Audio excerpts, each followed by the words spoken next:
Hello everyone, welcome back to my channel Interactive Classes. This is पंखुड़ी और आज मैं आपके साथ NCERT एग्जाम्पलर बुक में ट्रिग्नोमेट्री के कुछ क्वेश्चंस डिस्कस करूंगी।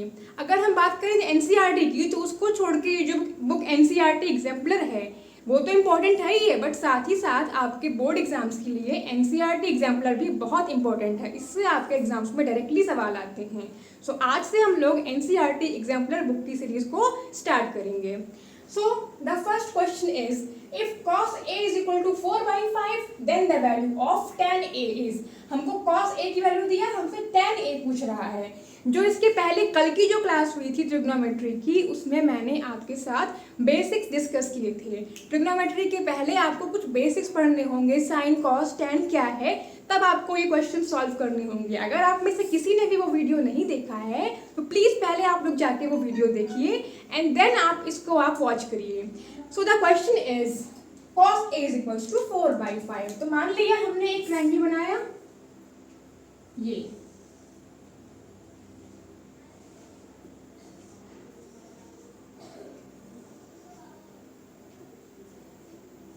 ट्रिग्नोमेट्री जो होती है वो राइट एंगल ट्रायंगल में ही लगती है। तो हम A को यहाँ पे बेस पे लेते हैं और यहाँ पे हम C लेते हैं। तो हमें क्या दिया है cos A, यानी कि यहाँ की जो वैल्यू दी है cos A की वैल्यू कितनी दी है 4/5 और हमसे tan A पूछ रहा है। तो हमने लिखा cos A is equals to 4/5। कल हम लोग ने पढ़ा था cos A की वैल्यू क्या होती है, बेस अपॉन हाइपोटेनस। तो यहाँ से बेस अपॉन हाइपोटेनस की वैल्यू क्या हो गई 4/5। तो अगर हम कंपेयर करें तो बेस की वैल्यू, अब अगर आपने कल का वीडियो नहीं देखा है तो आपको कैसे पता चलेगा कि cos A की वैल्यू बेस अपॉन हाइपोटेनस होती है।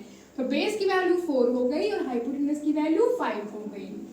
तो ये A है ना, इसके लिए बेस क्या है, यही तो है। तो ये कितना हो गया 4 और हाइपोटेनस क्या था, मैंने कल बताया था कि 90 डिग्री के सामने वाली साइड C है ना 90, तो C को छोड़ के AB क्या होगा, हाइपोटेनस कितना हो गया 5 हो गया। हमें क्या निकालना है, tan A निकालना है, ठीक है। तो tan A का फॉर्मूला मैंने कल क्या बताया था, tan A का फॉर्मूला होता है परपेंडिकुलर अपॉन बेस। यानी tan A निकालने के लिए हमारे पास परपेंडिकुलर होना चाहिए, पर यहाँ पे हमारे पास परपेंडिकुलर नहीं है। तो हम लोग क्या करेंगे, इन ट्रायंगल ABC हम लोग पाइथागोरस थ्योरम का यूज करेंगे, यूजिंग पाइथागोरस थ्योरम, जो मैंने कल आपको बताया था। इस थ्योरम के अकॉर्डिंग क्या था कि हाइपोटेनस का स्क्वायर मतलब AB का square is equal to base square plus perpendicular square, means AC square plus BC square. तो AB स्क्वायर की वैल्यू कितनी होगी 5 का स्क्वायर और AC स्क्वायर की वैल्यू कितनी होगी 4 का स्क्वायर प्लस BC स्क्वायर। तो 5 का स्क्वायर 25, 4 का स्क्वायर 16, यहाँ पे आएगा तो माइनस हो जाएगा, is equals to BC square. तो यहाँ से BC की वैल्यू क्या होगी, 25 में 16 गया 9। तो यहाँ पे BC स्क्वायर की वैल्यू कितनी आ गई 9। इसका मतलब कि BC की वैल्यू कितनी होगी 3। यहाँ से स्क्वायर हटेगा तो इसमें रूट लगता है, प्लस माइनस दोनों ही आएगा, बट जो यहाँ पे डिस्टेंस आएगी वो कभी नेगेटिव नहीं होती है। दैट्स वाई हम लोग सिर्फ 3 को लेंगे, -3 को हम इग्नोर कर देंगे। तो यहाँ से हमारे पास बेस कितना आ गया 3 आ गया, सॉरी यहाँ पे हमारे पास परपेंडिकुलर कितना आ गया 3 सेंटीमीटर आ गया। ये जो परपेंडिकुलर आया है ये क्या है, ये हमारा परपेंडिकुलर, इसको लिख लिया हमने, इसको हमने बेस लिख दिया और ये हाइपोटेनस लिख दिया। अगर आप ऐसे लिख लेंगे किसके लिए, ये इस एंगल A के लिए, तो आपको सॉल्व करने में आसानी होगी। अब हमें क्या निकालना है, tan A निकालना है। तो tan A की वैल्यू क्या होती है, परपेंडिकुलर अपॉन बेस होती है। परपेंडिकुलर कितना है A के लिए, ये रहा परपेंडिकुलर 3, यानी कि BC अपॉन AC कितना आ गया 3/4। ये 3 था और ये 4 था। तो इस तरह से हमने tan A निकाल लिया। यानी कि हमको अगर कोई भी एक रेशियो दिया है, मान लीजिए cos A is equal to 4/5 दिया है, तो दैट मीन्स कि हमको ट्रायंगल की 2 साइड तो दिया ही होगा, उसमें पाइथागोरस लगा के हम थर्ड साइड निकाल लेंगे एंड देन हमको जो फाइंड करना है tan A, उसका हम लगाएंगे फॉर्मूला और यहाँ से वैल्यूज पुट करेंगे, हमारा आंसर 3/4 आ गया इसमें।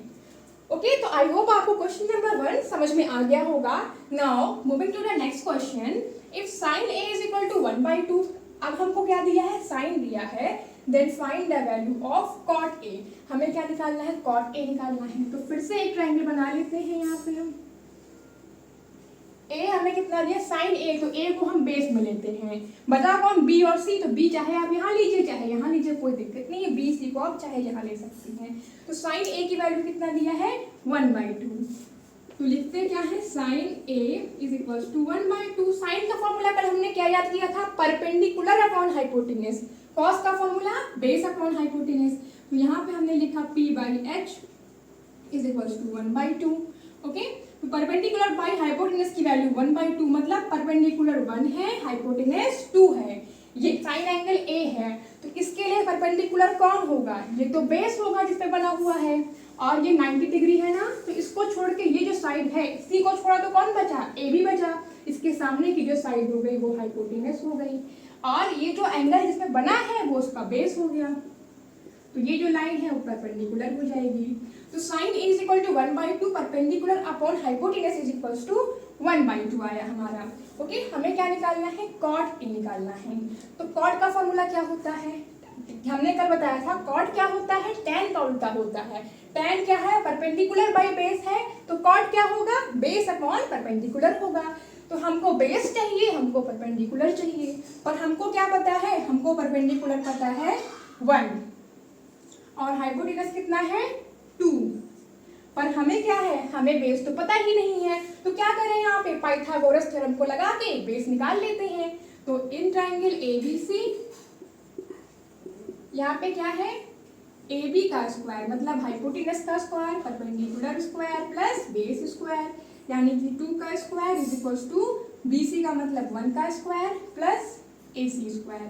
2 का स्क्वायर 4 माइनस हो जाएगा, यहाँ पे आएगा तो 1 का square 1 is equal to AC square. AC की वैल्यू कितनी आ गई, √3 आ जाएगी। 4 - 1 3, यहाँ से स्क्वायर हटा तो यहाँ पे रूट लग गया। हमको AC मिल गया, बेस मिल गया, परपेंडिकुलर हमारे पास है। अब क्या लिखेंगे, नाउ कॉट ए का फॉर्मूला क्या होता है, tan का उल्टा, बेस अपॉन परपेंडिकुलर। बेस की वैल्यू कितनी आई है हमारे पास, AC की वैल्यू √3 आई है, और perpendicular 1। That is question number 2 में कॉट ए की वैल्यू कितनी आ गई, √3 आ गई।